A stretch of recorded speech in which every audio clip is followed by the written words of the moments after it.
Hello दोस्तों, मेरा नाम है कृष्णा। बहुत बहुत स्वागत करता हूं मैं रीडिफाइन एजुकेशन के इस प्लेटफॉर्म पर। हिंदी माध्यम में मैं आपको पढ़ा रहा हूं सामान्य अध्ययन 4। ये मेरा इंट्रोडक्शन है। Served for government of India for group A services, class 1 officer.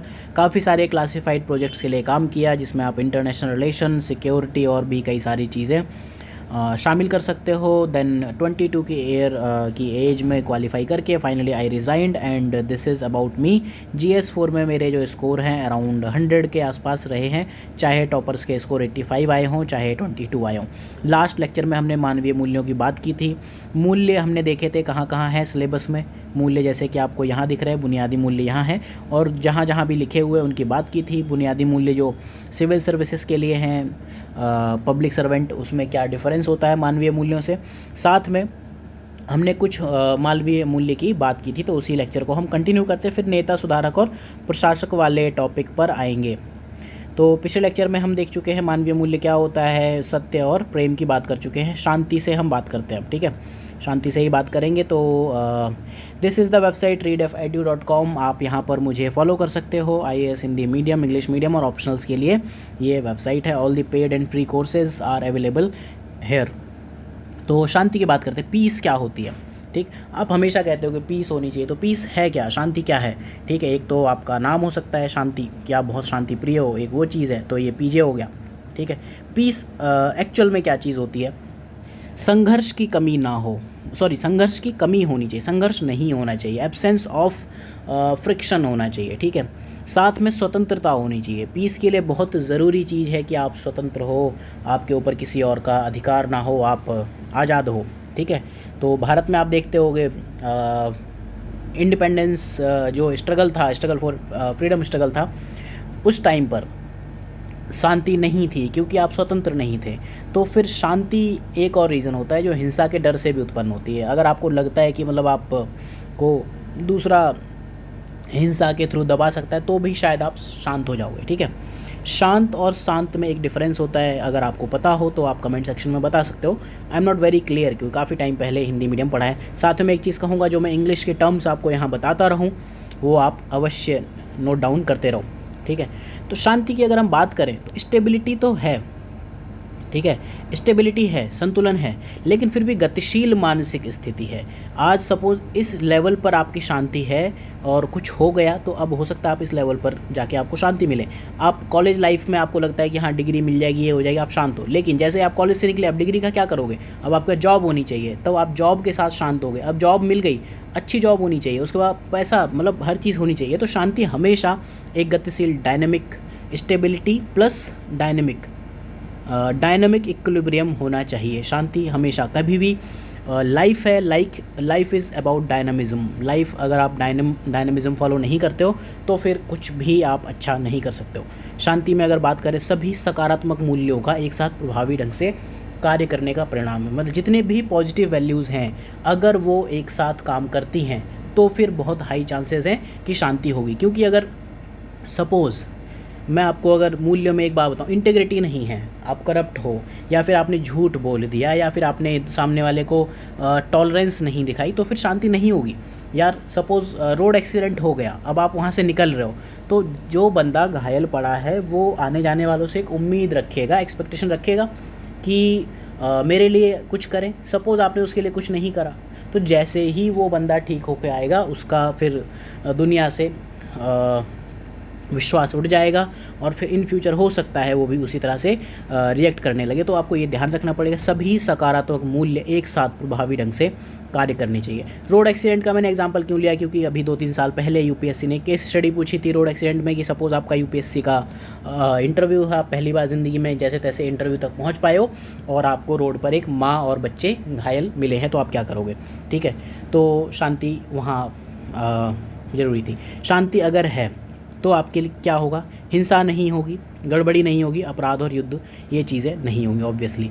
तो शांति स्थापित करने के लिए, शांति कभी खुद से स्थापित नहीं होती है।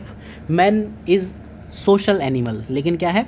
एनिमल है। सारे ह्यूमन जो भी हैं, हम सब जानवर हैं, हमारे अंदर एक अच्छा खासा जानवर छुपा होता है, ठीक। तो जब जानवर छुपा होता है, तो अब जानवर तो मतलब किसको कहते हो? जो अनसिविलाइज्ड है, ठीक है। वाइट मैंस बर्डन आपने सुना होगा, हम सब अंग्रेज़ों के बर्डन थे जिसकी वजह से उन्हें हमारे ऊपर राज करना पड़ा, वो हमारे ऊपर एहसान करके गए थे और सच भी यही है, मैं खुद भी ये मान सकता हूँ। ठीक है, तो पूरे इतिहास की अगर आप उठा के देखो तो शांति स्थापित करने के लिए कई चीज़ें हैं, समझौते, ट्रीटी, एग्रीमेंट, शांति संधि, कूटनीति। ठीक है, आपको दिखता होगा ये नॉर्थ ईस्ट कॉरिडोर फलाना ढिमका, वो सब शांति पीस लाने के लिए ही और डेवलपमेंट लाने के लिए किए गए। तो पीस और डेवलपमेंट और अच्छे इंटरनेशनल रिलेशन एक साथ कार्य करते हैं। इसके बाद बात करते हैं जिम्मेदारी, उत्तरदायित्व। तो जब आप आंसर राइटिंग करते हो तो आप दो टर्म्स बहुत कंफ्यूज होकर बात करते हो, एक होता है जिम्मेदारी या उत्तरदायित्व, दूसरी होती है जवाबदेही, ये वाली टर्म जवाबदेही। देखो, जिम्मेदारी होती है आपको ड्यूटी के लिए दी जाती है, आपको जो काम दिया गया है किसी कार्य को सही तरीके से करोगे तो दैट इज़ योर जिम्मेदारी, रिस्पॉन्सिबिलिटी। ठीक है, लेकिन जवाबदेही या आंसरेबिलिटी एक प्राधिकरण या आपको बॉस की तरफ होती है, किसी और के लिए होती है, ये चीज़ ध्यान रखना। तो जिम्मेदारी या उत्तरदायित्व की अगर हम बात करें, किसी कार्य को पूरा करने या उसको करने के लिए एक कर्तव्य या दायित्व है, आपको जो ड्यूटी दी गई, बस ये याद रखना, जिम्मेदारी या उत्तरदायित्व से रिलेटेड टू ड्यूटी। साथ में अगर आप फेल हो गए, साथ में क्या ड्यूटी दी गई तो क्या उसके अगर आप विफल हो गए तो आपको दंड भी मिलेगा। दंड हो सकता है, ये दंड आपका मतलब बेसिक एक दिन की सैलरी कट से लेकर आपका 1 घंटे की सैलरी कट से लेकर आपके टर्मिनेशन तक जा सकता है और किसी भी लेवल तक जा सकता है। ठीक है, और कई बार लोग आपको पीट भी देंगे, ये भी चीज़ें होती हैं। तो ये याद रखना, जिम्मेदारी हमेशा लॉ रूल कभी भी विदाउट दंड नहीं आ सकता। जब हम थिंकर्स वाला पार्ट पढ़ेंगे तो वहाँ पर पढ़ेंगे द थ्योरी ऑफ पनिशमेंट। ठीक है, कि जब जस्टिस होता है, जहाँ जस्टिस होगा वहाँ पनिशमेंट होगा और जहाँ पनिशमेंट नहीं होगा वहाँ जस्टिस इम्पॉसिबल है, वहाँ ड्यूटी, वहाँ लॉ फॉलो करना इम्पॉसिबल है। आप ही सोचो, अगर चोरी करना अब कोई अपराध ना हो तो फिर आप कहीं भी चोरी कर लो, किसी को भी थप्पड़ मार के उसका आईफोन छीन लोगे। ठीक है, इसमें क्या है, जो भी स्थापित कानून है, एस्टेब्लिश लॉ है, चाहे वो विधायी कानून हो या प्राकृतिक न्याय के सिद्धांत हो। विधायी मतलब होता है लेजिस्लेटिव लॉ, जो पार्लियामेंट बना रही है, ठीक है, जिस पर कुछ लोगों ने वोटिंग की थी। विधायी कानून क्या होते हैं, चाहे वो कॉन्स्टिट्यूशन लॉ हो, संवैधानिक लॉ हो या फिर संविधिक लॉ हो। दो तरह के लॉ होते हैं, एक होता है संवैधानिक लॉ, ये होता है कॉन्स्टिट्यूशनल, एक होता है सांविधिक। ठीक है, ये ध्यान रखना। तो संवैधानिक से सांविधिक हो सकता है, ये लीगल, पार्लियामेंट ने कोई लॉ बना दिया, एक्ट बना दिया, ठीक है, जैसे फूड सिक्योरिटी एक्ट, तो एक सांविधिक नियम है वो, चाहे वो, और ये दोनों ही विधायी कानून होते हैं जो लेजिस्लेचर बनाती है, विधायी का। ठीक है, चाहे वो प्राकृतिक न्याय के सिद्धांत हों, ठीक है, प्रिंसिपल ऑफ नेचुरल जस्टिस। तो इसके अकॉर्डिंग आपको काम करना है। तो जब भी आप जॉब करोगे, चाहे आपका IAS निकले ना निकले, वो एक अलग चीज़ है, आप जिस भी पोस्ट पर हो, कहीं भी हो, आपको हमेशा अपने जो भी जिम्मेदारी हैं आप तभी उनको अच्छे से फॉलो कर पाओगे जब आप अपने देश का कानून और nature, supreme law of the universe. विधायी कानून क्या होते हैं, लॉ ऑफ द लैंड, ये लोल होता है, ठीक है, लेकिन जो प्राकृतिक न्याय का सिद्धांत है ये लॉ ऑफ यूनिवर्स है, इसके अकॉर्डिंग कार्यवाहियाँ शामिल हैं। तो धर्म की पूर्ववर्ती अवधारणा के समान है ये जिम्मेदारी। पूर्ववर्ती मतलब eastern concept of dharma, eastern concept of dharma. ठीक, इसमें हम बात करेंगे धर्मा क्या हो। धर्म इज़ नॉट रिलीजन, बस एक चीज़ ध्यान रखना, धर्म इज़ नॉट रिलीजन। धर्म इज़ जो होता है वो ठीक है, रिलीजन तो होता ही है, लेकिन जो भी धर्म रियल में रिलीजन के बियॉन्ड है, धर्म रिलीजन उसका एक पार्ट हो सकता है। रिलीजन आपके धर्म के लिए एक गाइडलाइन हो सकता है, ठीक है, कि आप हिंदू हो, ठीक है, आप ये फॉलो करोगे, लेकिन जो धर्म है ना वो that is established code of conduct. ठीक है, आपको किस तरह से बिहेव करना है वो आपको धर्म बताता है। ठीक, चाहे आप किसी भी धर्म के हों, आपका धर्म होता है, जो भी आपको एस्टेब्लिश्ड नियमावली हैं उनके अकॉर्डिंग काम करना होता है। तो ये हुई शांति और जिम्मेदारी। इसके बाद हम न्याय की बात करते हैं। तो न्याय अब दो चीज़ें हो सकती हैं, ठीक है, जैसे कि हमने न्याय की बात की कि उसमें प्राकृतिक न्याय के सिद्धांत हैं और वैधानिक और विधायी शक्तियाँ हैं। ठीक है, तो दो चीज़ें हुई, उनमें हम ऑलरेडी डिस्कस कर चुके हैं। हर संस्कृति में न्याय अलग होगा। जैसे कहीं पर जैसे आप देखते हो कि death penalty for rape victim, या किसी विक्टिम के लिए ये फांसी की सज़ा, इस पर काफ़ी डिबेट चलती है वर्ल्ड वाइड। इंडिया उसमें डेथ पेनल्टी को जायज़ मानता है, क्योंकि हमने इस चीज़ को माना हुआ है कि ठीक है, मतलब इतना अगर आप हेनियस, इतना जघन्य टाइप का क्राइम करो तो फिर आपको डेथ पेनल्टी मिल सकती है। कई संस्कृतियों में नहीं माना जाता है, लाइफ इम्प्रिजनमेंट है, कई चीज़ें होती हैं। तो हर संस्कृति में अलग हो सकती है, ठीक है, हर कल्चर में न्याय अलग होगा। नैतिक शुद्धता, आपकी मोरालिटी क्या है, ठीक है, नैतिकता, ठीक है। तार्किकता, रैशनैलिटी पे भी होता है। बहुत से कल्चर ऐसे होते हैं जहाँ रैशनैलिटी नहीं चलती है, ठीक है। जैसे आप ये देखो इस टाइम पर जो भी तानाशाह टाइप की कंट्री है, इंडिया इज़ नॉट तानाशाही, ये कभी भी मत यूज़ कर देना, चाहे आप किसी भी पार्टी की गवर्नमेंट देखते हो, चाहे किसी भी टाइप की गवर्नमेंट हो, ठीक है। तो इंडिया में तार्किकता चलती है, कानून चलता है, धर्म, समानता, इक्वलिटी और निष्पक्षता, इनके आधार पर न्याय होता है। न्याय में खास बातें होती हैं, निष्पक्ष होना चाहिए, न्यूट्रल होना चाहिए जज को, ठीक है। जो न्याय दे रहा है ही और शी शुड बी न्यूट्रल। तो न्यूट्रलिटी एक वैल्यू होती है, उस पर हम बात करेंगे। तो न्यूट्रल एक क्या बात होती है, आपको you have to act on based on the facts of the cases. Facts of the case आपके क्या हैं, ठीक है, उसके केस में आपको क्या क्या पॉइंट्स मिले, ये पॉइंटर हैं, और आपको मेरिट ऑफ दोज फैक्ट के ऊपर बात करनी है। तो निष्पक्ष निर्णय लेना है, ठीक है। एक जज आपका न्यूट्रल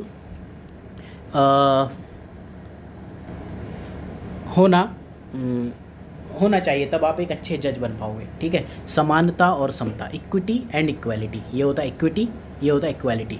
इक्वालिटी मतलब सपोज़ अभी एक एग्ज़ाम है, ठीक है, इसमें सब लोग इक्वल पार्टिसिपेट कर रहे हैं, चाहे वो बंदा एक अमीर हो और चाहे एक बंदा जो आपका सबसे गरीब से गरीब last mile of the society वहाँ से बिलोंग करता हो, ठीक है। तो ये ध्यान रखना, ठीक। ये होता है समानता। समता क्या होती है, इस बंदे को भी आप ट्राई करोगे कि लेवल प्लेइंग फील्ड पर लाओ, इस बंदे को भी लेवल प्लेइंग फील्ड पर लाओ। जैसे कि रिजर्वेशन एक न्याय का सिद्धांत, उसी का एक एप्लीकेशन है। तो उनके बीच में संतुलन रखना है, ठीक है। अब मर्डर कोई कर दे तो भैया मर्डर के लिए सेम सज़ा मिलेगी। पढ़ाई के लिए न्याय क्या है, आपको इक्वालिटी ऑफ अपॉर्चुनिटी ज़रूर देगा। प्रियम्बल पढ़ो, प्रियम्बल को समझो, बहुत ही ब्यूटीफुल लिखा हुआ है, ठीक। तो इक्वालिटी ऑफ अपॉर्चुनिटी आप समता से दे सकते हो, इक्विटी से, ठीक। और ये वैधानिक कानून मतलब जो लेजिस्लेटिव लॉ है और नेचर के लॉ हैं उनसे प्रशासित होता है, ठीक है। न्याय के लिए आपने देखा होगा आईपीसी है, सीआरपीसी है और प्रिंसिपल ऑफ नेचुरल जस्टिस पीएनजे या पीओएनजे। तो इन पर बात करेंगे, न्याय अभी बार बार पढ़ना है, लेकिन न्याय के कुछ एस्पेक्ट्स हम देख लेते हैं। किसने क्या कहा, एथिकल पर्सपेक्टिव्स क्या है न्याय को लेके, एथिकल नैतिक नीतिगत अवधारणाएं क्या हैं। सुकरात और प्लेटो ये क्लासिकल यूनानी दार्शनिक कहलाते हैं। ये कहते हैं न्याय गुणों पर आधारित है, न्याय क्वालिटीज़ होनी चाहिए, जो आपके बेसिक ट्रेट्स हैं, क्वालिटीज़ हैं, अगर वो आपकी एब्सेंट हैं न्याय देते हुए तो फिर आपने न्याय नहीं किया, ठीक है। बस ये एक लाइन याद रखो, इसके बियॉन्ड कुछ नहीं करना। दिव्य न्याय जो कहते हैं मतलब न्याय दिव्य है, वो ये कहते हैं न्याय वो है जो भगवान करता है, ठीक है। तो इनको हम हिंदी में टेलियोलॉजिस्ट कहते हैं, इंग्लिश में टेलियोलॉजिस्ट कहते हैं, TELEO, टेलियो LOGIST। याद रखना, ये आप हिंदी में भी ये टर्म टेलियोलॉजिस्ट हिंदी में लिख सकते हो, ठीक है। तो ये दिव्य न्याय के सिद्धांत वाले लोग यही बात करते हैं, दैविक होता है ना, नाम से समझ में आ रहा है, ठीक है। जॉन लॉके ये आपके फादर ऑफ ये माने जाते हैं प्राकृतिक कानून, मतलब फादर ऑफ नेचुरल जस्टिस इनको कहा जाता है। 1600 की जो सेंचुरी थी, इन्होंने ये कहा कि भैया न्याय वो है अगर आप प्रिंसिपल ऑफ नेचुरल जस्टिस को फॉलो करते हो तो उस पर आधारित है। अब प्रिंसिपल ऑफ नेचुरल जस्टिस या प्राकृतिक न्याय के सिद्धांत में दिक्कत क्या है कि ये वेग होता है, ठीक है। इसको आप कभी वेल डिफाइन नहीं कर सकते। जब हम न्याय लॉ पढ़ेंगे तो वहाँ पर इस चीज़ को समझने की कोशिश करेंगे, ठीक है। न्याय लॉ ये है सिलेबस में, और यहाँ पर इनफैक्ट मैं पढ़ा चुका हूँ, आपको प्लेलिस्ट में मिल जाएगा न्याय क्या होता है, ठीक। तो नेचुरल जस्टिस है वो कभी भी आपका ऑब्जेक्टिव नहीं हो सकता, वहाँ कुछ अमाउंट ऑफ सब्जेक्टिविटी, ठीक है, अलग अलग इंटरप्रिटेशन होंगे वहाँ पर न्याय के, तो वो चीज़ हमेशा रहने वाली है, ठीक। 1800 इस सेंचुरी की बात करते हैं, जॉन स्टुअर्ट मिल है, तो ये उपयोगितावादी, ठीक है, यूटिलिटेरियनिज्म, इन्होंने ये कहा कि न्याय वो है जिसके सर्वोत्तम परिणाम है। तो जब आप थिंकर्स वाली चीज़ों में ये पढ़ोगे ना कि टेलियोलॉजिस्ट क्या हैं, ये क्लासिकल यूनानी थिंकर क्या हैं, जॉन लॉक ये किसकी बात करते हैं, और ये यूटिलिटेरियन उपयोगितावादी विचारक क्या है, जॉन राउल्स की थिंकिंग क्या है, उस बारे में, या प्रतिकार न्याय का सिद्धांत क्या है, पुनर्स्थापनात्मक न्याय क्या है, इनके बारे में जब हम वहाँ पढ़ लेंगे ना थिंकर्स वाले चैप्टर में, तब वापस से आप ये चैप्टर पढ़ना, ठीक है, ये एस्पेक्ट्स आपको समझ आएंगे, ठीक। तो उपयोगितावादी ये कहते हैं, उपयोगितावादी इनका जो बेसिक होता है ना, मैक्सिमम लोगों का भला, चाहे 1-2 का आप लॉस भी करो, जैसे जो डेथ पेनल्टी वाले हैं वो यहीं से आते हैं, उपयोगितावादी विचारक हैं। जहाँ भी डेथ पेनल्टी की बात की जाए तो ये कहते हैं कि भाई ठीक है, अगर एक इंसान को मार के बाकियों में डर पैदा किया जा सके तो उसको डेथ पेनल्टी दे देनी चाहिए। तो न्याय वो है जिसके सर्वोत्तम परिणाम है, maximum good to maximum number of people, ये उपयोगितावादी यूटिलिटेरियन थिंकिंग है, यूटिलिटेरियनिज्म। ठीक है। जॉन राउल्स, इनके बारे में यूपीएससी पूछ चुका है, लोगों को पता नहीं था कि मतलब ये कहाँ से आया। इवन लेक्सिकॉन में जॉन राउल्स के बारे में 4-5 जगह लिखा हुआ है। तो ये कहते हैं न्याय प्रकृति में वितरित होता ही है, होना ही चाहिए, और न्याय निष्पक्षता का एक रूप है। अगर आप निष्पक्ष नहीं हो तो आप न्याय नहीं कर सकते, ये आपको ध्यान रखना पड़ेगा। आपको निष्पक्ष रहना ही पड़ेगा, ठीक है। आप मेरिट ऑफ द केसेस पर आपको चलना पड़ेगा, उन्हीं के अकॉर्डिंग आपको काम करना पड़ेगा। प्रतिकार न्याय जो ये है, इसका सिद्धांत है अधर्म के लिए दंड दो, ठीक है। अगर किसी ने गलत कर दिया तो दंड देना है, ठीक है। तो प्रतिकार न्याय उस चीज़ से रिलेटेड है, आपको पनिशमेंट देना पड़ेगा। थ्योरी ऑफ पनिशमेंट में हम इसकी बात करेंगे फिर थिंकर्स में। पुनर्स्थापनात्मक न्याय, रिहेबिलिटेशन, ठीक है, रिहेबिलिटेटिव न्याय, जैसे आप किसी के साथ कुछ गलत हो गया, ठीक है, रिहेबिलिटेशन हो गया। या आपके यहाँ अभी जो रिफ्यूज़ी क्राइसिस चल रहा है, ठीक है, इंडिया में आपके रोहिंग्या माइग्रेंट्स हैं, वो लोग आ रहे हैं, तो ये पुनर्स्थापनात्मक न्याय की एक ऐसी अभिवृत्ति है जो पीड़ितों की ज़रूरतों पर केंद्रित है। आप उनको देखोगे, उनकी ह्यूमन वैल्यूज़ क्या हैं, उनकी बेसिक साइकोलॉजिकल नीड्स क्या हैं, उसके अकॉर्डिंग आप उनको न्याय प्रदान करोगे। इसके बाद यूनाइटेड नेशंस का एक जिनेवा कन्वेंशन था, यूएन ह्यूमन राइट्स कन्वेंशन कहते हैं, ठीक है।